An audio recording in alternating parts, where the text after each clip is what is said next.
Ang tanging hangarin ko ngayon ay lubusang makilala si Kristo, maranasan ang kanyang kapangyarihan o ang kapangyarihan ng muling pagkabuhay, makabahagi sa kanyang paghihirap at maging katulad niya sa kanyang kamatayan. So si Pablo, napansin ko lang dito, hindi siya tumigil na makilala niya si Kristo Jesus bilang tagapagligtas. Maraming mga Kristiyano, sapat na sa atin yun, hindi ba? Ligtas tayo. Nakilala natin si Jesus as our Savior. Pero there's something more. Para kay Apostle Paul, meron siyang higit na nais maranasan. Ang lubusang makilala si Kristo, maging kabahagi ng kanyang muling pagkabuhay, maranasan niya. Hindi lamang dinig-dinigan. Of course, we believe that Jesus Christ resurrected. Subalit sinabi ito ni Apostle Paul doon sa Romans chapter 11, that the same power that raised Christ from the dead is now living on the inside of you. Ang siya daw kapangyarihan na bumuhay kay Kristo Jesus mula sa mga patay ay nananahan sa atin. Kaya sabi ni Pablo, hindi lang ayoko lang marinig. Gusto kong maranasan ang klase ng kapangyarihan ito. Kung binuhay si Jesus mula sa mga patay, ay itong kapangyarihan ito ay nasa akin, kayang-kaya nitong baguhin ang buhay ko. Kaya kong palayain ito sa kung anumang bisyo. Nais kong maranasan ang kapangyarihan ito at maging kapahagi sa kamatayan ni Jesus. Not many of us are pursuing that. I'll be honest with you, kung hindi tayo magkakaroon ng kapahayagan nito, ipupursu natin ang napakaraming bagay. Pwede tayong umattend ng church. Amen. Sunday, attend tayo ng church, attend tayo ng Sunday, pagkatapos tapos na, hindi po ba? Nakinig tayo ng mensahe, nakita tayo ni pastor. Right? How many of us are we really in pursuit of Christ? Ilan sa atin talaga ang pinupursu natin si Jesus? Lord, pupunta ako ng church because I want to know you more. And I want to experience the power of your resurrection in my life. I want to receive from heaven. I want to be instructed by you, Lord. How many of us are pursuing that? Amen. Attend tayo ng church. Pagkatapos Monday, we go on our work. Hindi po ba? At kung ano man ang pinupursu natin, ang gusto nating puntahan, gusto nating makamtan sa buhay na ito. Ang gusto nating mga marating at upang tayo ay kapag nakuha na natin ito, magagawa na natin ang mga bagay na ganito. But how many of us are we really in pursuit of knowing Christ? And that the same power that raised Him from the dead ay maranasan natin.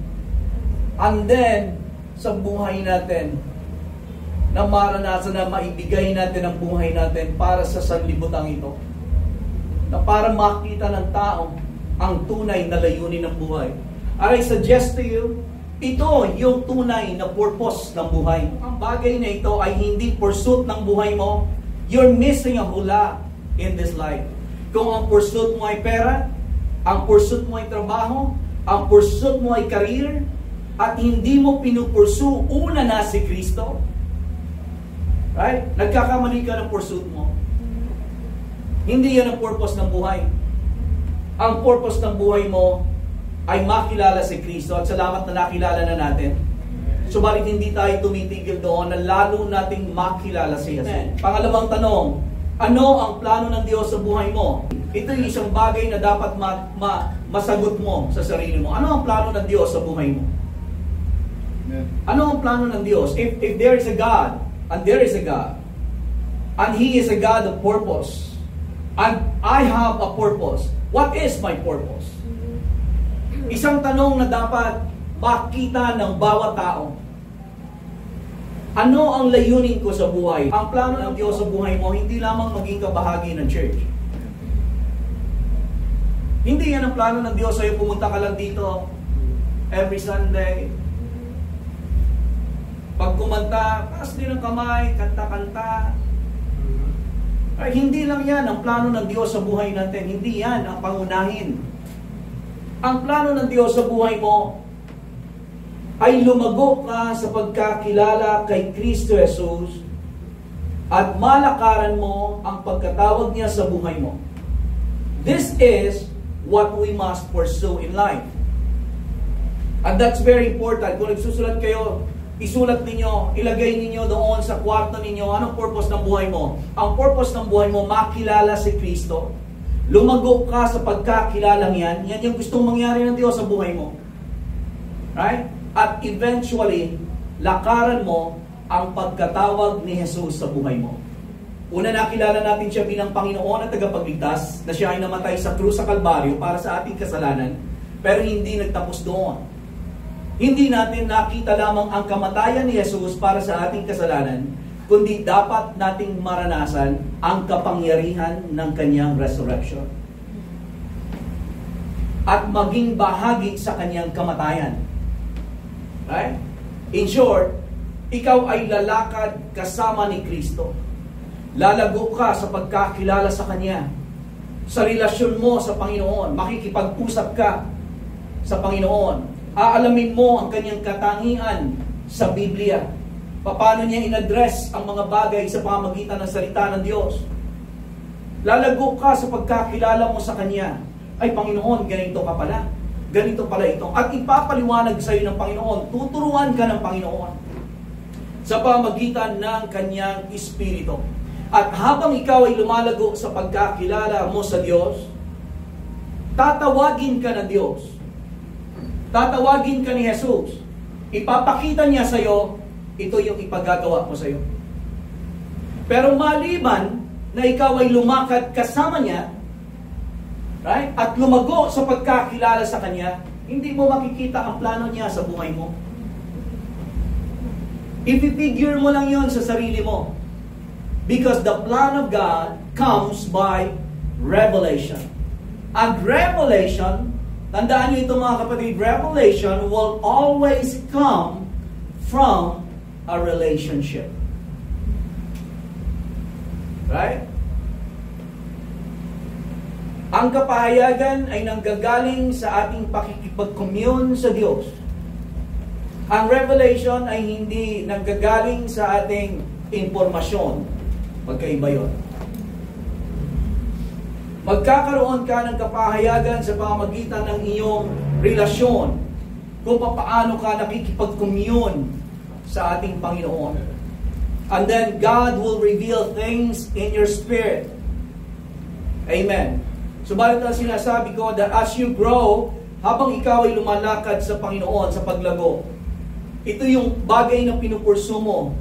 Nag-aaral ka ng Biblia mo, right? Nagbabasa ka ng Biblia, nag-aaral ka ng Biblia, nananalangin ka, umattend ka sa church, nakikisama ka sa mga Bible study for one very purpose, lumago sa pagkakilala kay Kristo Jesus.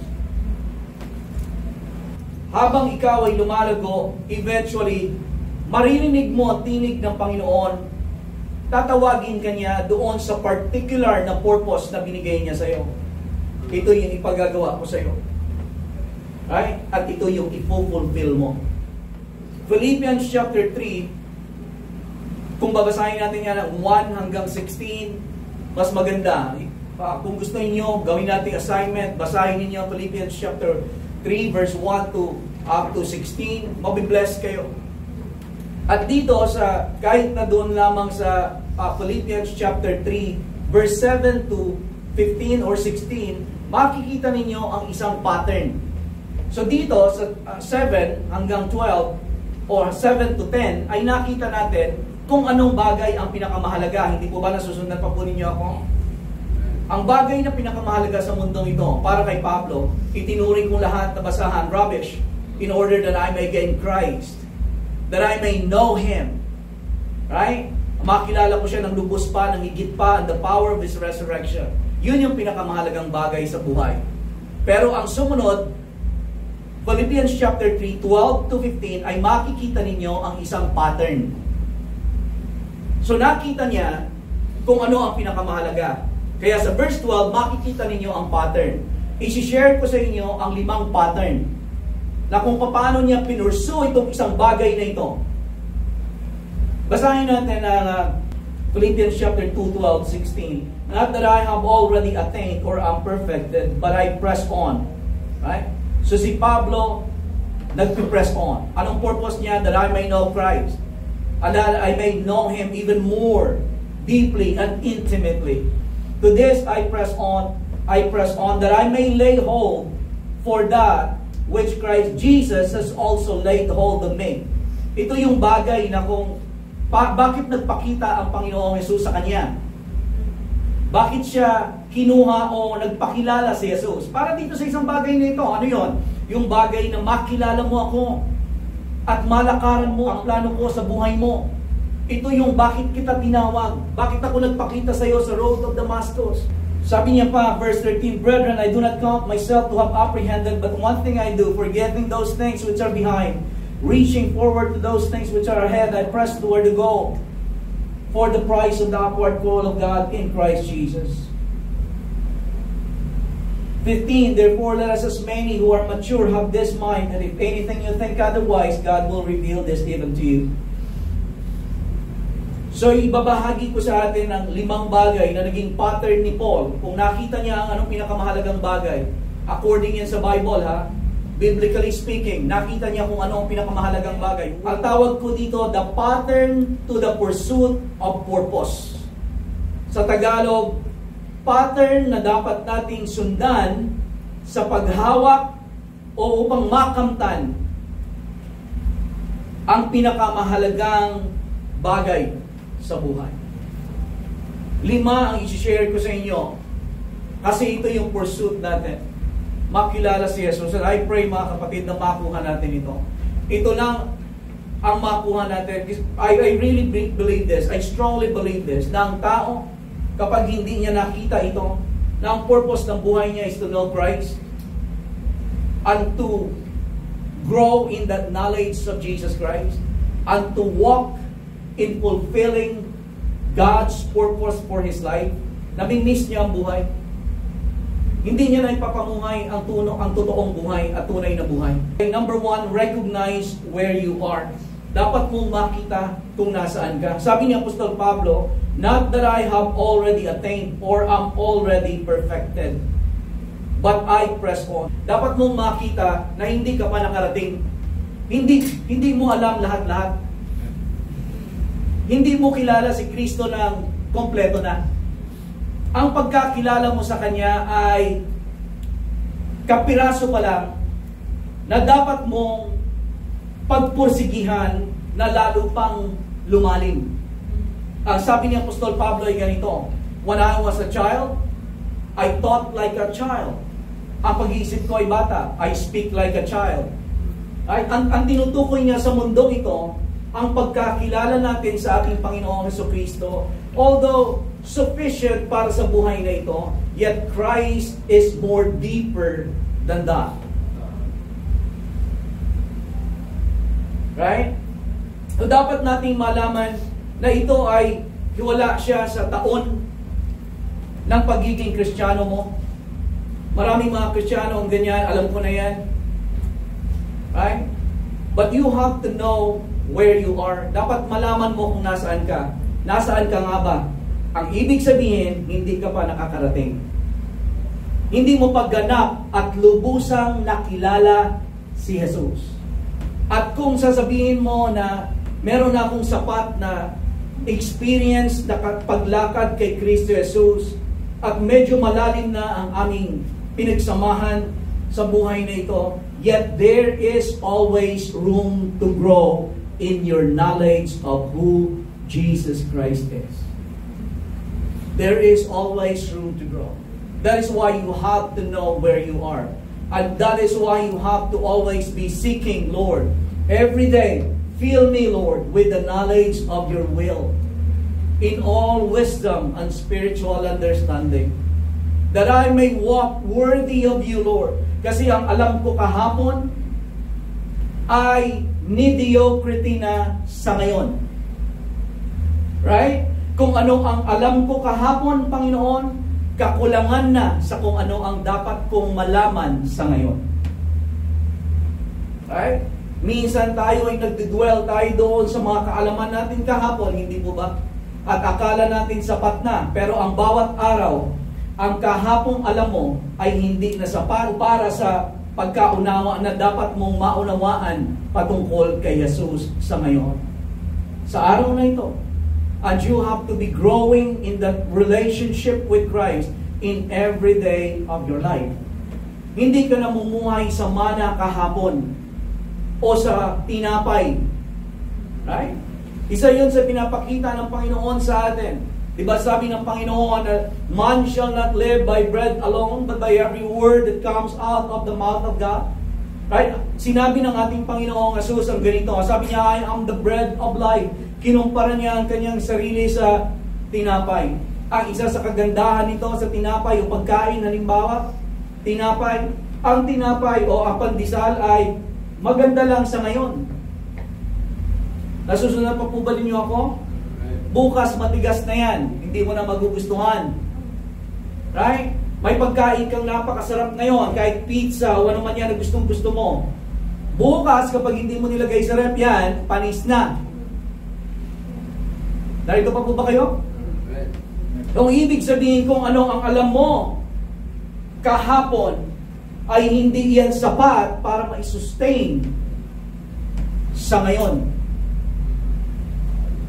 Kaya ang dalangin ng Panginoon at tinuro niyang panalangin sa kanyang mga alagad, Father, give us this day our daily bread. Right? At alam natin na yung bread na yun, hindi lamang siya pagkain. Subalit ang tunay na pagkain na nagsusustain sa tao sa bawat araw ay walang iba kundi ang salita ng Diyos. Amen.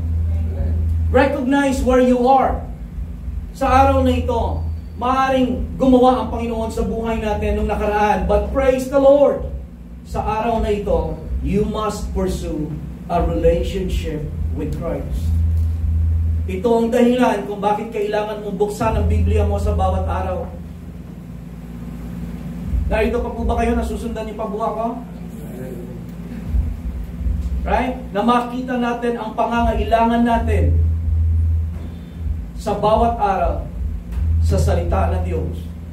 Lord, sa umagang ito, Panginoong Jesus, right?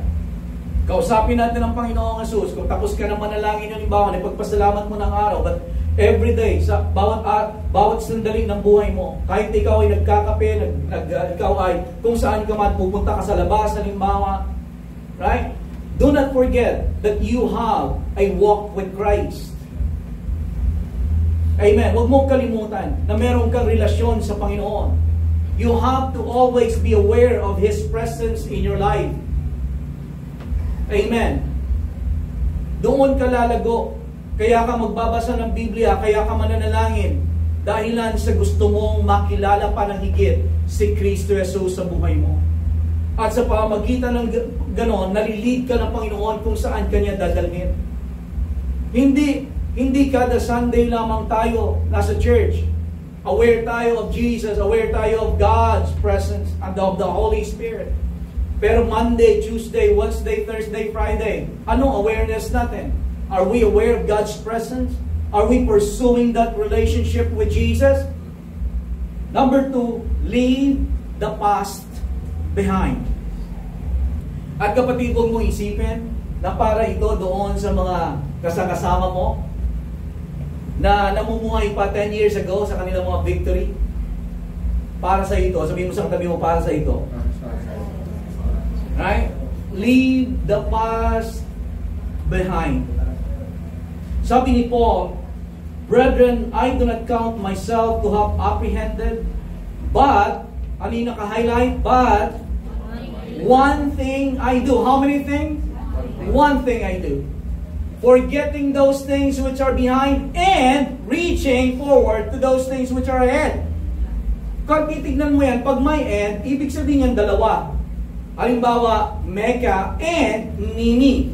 Dalawa yan, hindi yan one. Right? Pero sabi ni Paul, this one thing I do. Right? Malalaman natin kung bakit sabi ni Paul one thing. Kasi if you focus in your future, kung nakafocus tayo doon sa hinaharap, right? Doon ka nakafocus sa hinaharap, what lies ahead of you, what God is doing, right? Where God is bringing you, it will give you the ability or energy to leave the past behind. On the other hand, if we keep our mind in the dimension of the past, it will drain us of energy and it disables us to see what's ahead. Ganito lang yan. Ibig sabihin, kung tutuon ka sa ginagawa ng Diyos sa buhay mo sa ngayon, sa hinaharap, at ang vision mo ay nandito sa hinaharap, mawawalan ka ng energy na isipin pa at ipamuhay ang nakaraan. Kasi dito ka nakatuon, dito lahat ng energy mo napupunta. Right? So automatic, nagkakaroon ka ng ability to leave that past behind. Kaya one thing lang siya. On the other hand, sa kabilang banda, kapag dito ka man nakatingin, ang isipan mo ay nandoon, ang lahat ng energy mo, hindi ka umuusad pasulong. Kasi ang energy mo ay nagagamit doon sa likuran mo. Kaya pala hindi ka umuusad dito. No wonder hindi ka makapag-breakthrough. No wonder hindi ka ma-elevate. Right? Kasi nandoon ka pa pala namumuhay sa likuran mo. Ang energy mo ay nandoon. Kaya one thing lang yan, hindi pa pwedeng dalawa. Hindi pa pwedeng ang mata mo ay nandoon at nandoon sa likod. Right? Kaya nilagay ng Panginoon ang dalawang mata mo na nasa harapan nakatingin. Hindi ka nilagyan ng Panginoon ng mata sa unahan isa at isa sa likuran. Kasi hindi pwedeng mangyari. Nasusundan po ninyo? Kaya sabi ni Paul, this one thing I do. Forgetting those things which are behind, straining forward to those things that are ahead. Kasi kapag tayo ay nakatingin dito, mawawalan ka, wala ka na. Wala na akong panahon dyan. Right? Wala na akong panahon dyan. Itong tingin ko. Nandito yung aking vision. Andito yung pananampalataya ko that here lies my glory days. Harapin mo kung ano ito ngayon. Lord, ano nasa harapan ko? Anong ginagawa mo sa akin sa ngayon, Panginoon? Dito sa harap ko. And Lord, I strain toward that. Kapag yun ang ginawa mo, wawawalan ka na ng pagkapanahon. Para isipin pa yung kung anong nakaraan, sino pa yung nandoon sa likuran, ano pang mga victories ang nandoon. No. You strain.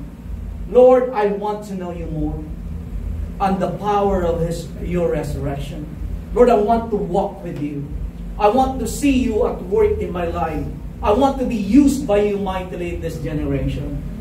Kung ito, dwelling on the past can drain people's energy, that they can lose strength, hope, and vision of the greater things that lies ahead of them. Right? Philippians chapter 3 verse 13 sa TLB. Sabi ni Paul, no, dear brothers, I am still not all I should be, but I am bringing all my energies to bear this one thing. Forgetting the past and looking forward to what lies ahead. Amen. Number 3, have yourself a goal or have a goal. Ito yung pag-press. Sabi ni Paul, I press toward the goal for the prize of the upward call of God in Christ Jesus.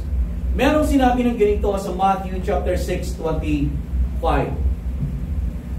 Sa King James Version, merong sinabing ganito. Therefore I say to you, take no thought for your life. Take no thought for your life.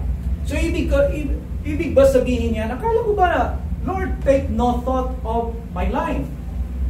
Right? Bakit ako kailangan magkaroon pa ng goal? To take no thought of tomorrow does not mean we have no aims in life, no goals toward which we are moving. So hindi yan ang ibig sabihin yan. It means that the focus of life is to seek first the kingdom of God and His righteousness. Makikita niyo yan sa Matthew 6:33. Kaya sabi niya, don't worry, take no thought for tomorrow. Pero sabi niya, but seek first the kingdom. Seek is a very powerful word. Very active word. Ang ibig sabihin niya, to pursue with energy. Effort. May effort. To seek it with aim. Seek first the kingdom of God and His righteousness. So, ibig sabihin, unahin mo ang kaharian ng Diyos. This is where your energy, ang passion mo ay nandito.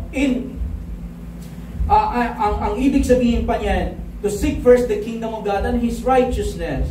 And our time and energy is directed to living for and following the Master. Number 4, concentrate on the path. Concentrate on the path. Sa pagpupursu mo sa Panginoon, sa generation na ito, mga kapatid, alam niyo ang nangyayari? Ang mga Kristiyano sa ngayon nawawala na sa landas. Ha? Dati focus tayo sa path. Makilala si Kristo, malakaran ang purpose niya sa buhay ko. Right? Ngayon, ano na? Ano ng path? Ngayon, ano nang tinatahak mong path? Right? Makakuha ako ng ganito, maging ganito ako, mabili ko ito. Right? Yun na yung path natin, hindi po ba? Kailangan natin mag-concentrate sa path kasi napakaraming distraction. Yan yung, I strongly believe this in my heart. Ito yung panahon na kung saan ang distraction sa mga mananampalataya ay napakadaming opportunities at ang mga mananampalataya ay walang kakayanan na i-discern kung ano ang galing sa Diyos at ang galing sa kaaway. Right? Walang kakayanan. Bakit? Kasi hindi nila alam kung ano talaga ang purpose. Right? Walang goal. Hindi alam kung ano ang pinakamahalaga. Right? At walang goal. Kaya sila nalilihis ng landas. Kasi meron silang ibang ginugo. Babasahin ko lang yung Proverbs chapter 4, verse 26 to 27. Ponder the path of your feet. Ponder, pag-isipan mo, and let all your ways be established. Do not turn to the right or to the left. Remove your foot from evil. Mapaponder mo ang path mo kung alam mo ang pinakamahalagang bagay. Amen. And lastly, number 5, conduct consistent with commitment. Yung conduct natin, yung attitude, yung pananaw sa buhay natin, dapat siya consistent sa ating commitment. Sabi ni Paul dito sa verse 15, therefore, let us, as many as we are mature, have this mind. Ito dapat yung kaisipan natin. Right? So, ang ating conduct, ang ating paraan ng pag-iisip, dapat ganito. Philippians chapter 3:17, brethren, together, follow my example and observe those who live after the, what's the next word? The pattern we have set for you. Ito yung pattern. Right? Ano ang pinakamahalagang layunin sa buhay? Anong pinakamahalagang bagay sa buhay? Na worthy of your pursuit. Dapat mong masagot yan sa sarili mo. At dito ipinakita sa atin ng Diyos sa pamamagitan ni Pablo na ito ang pinakamahalagang bagay sa buhay. To know Christ. At lumago sa pagkakilala sa Kanya. At eventually malakaran natin ang pagkatawag ni Jesus sa buhay ng bawat isa sa atin. Upang tayo sa mundong ito makita ang resurrected Christ in all of us. Yung resurrection power of Jesus Christ. Makita sa atin at ang kapangyarihan ng Diyos na naghahatid tayo ng kaligtasan, kagalingan, naghahatid tayo ng pag-asa sa generation na ito. So again, ano yung pinakamahalagang bagay sa buhay na ito, kapatid? Kung ang iba ay karangyaan, pera, sa iba trabaho, career, sa'yo, ano ang pinakamahalagang bagay sa buhay mo? Na sa tingin mo, sa palagay mo, worthy na pagsumikapan mo. Ano sa tingin mo yung bagay na yon? Right? At sa bawat isa sa atin, yun ang pinakahamon ko. Sa araw na ito, na makita natin ang pinakamahalagang bagay sa buhay mo. Your glory days are not behind you, but your glory days, they are ahead of you. If you pursue that one thing, to know Christ. Amen. Tayo po lahat ay tumayo. Aming Ama, sa ngalan ng aming Panginoong Jesus, lumalapit kami sa iyo sa sandaling ito. Nagpapasalamat kami, Panginoon, sa paghahayag mo sa amin o maaaring pagpapaliwanag mo na ulit o pagpapaalala mo sa amin ng kung ano ang tunay na pinakamahalaga sa buhay na ito, Panginoon, na dapat naming pagsumikapang makamtan. Walang iba kundi ang makilala ang aming Panginoong Jesucristo. Hindi lamang bilang Panginoon at tagapagligtas, kundi maranasan ang kapangyarihan ng kanyang muling pagkabuhay at maging kabahagi, Panginoon, kung papaano niya ibinigay ang kanyang buhay, ganoon din ibibigay namin ang aming buhay sa layunin na kung saan mo kami tatawagin. Panginoong Jesus, salamat sa iyo.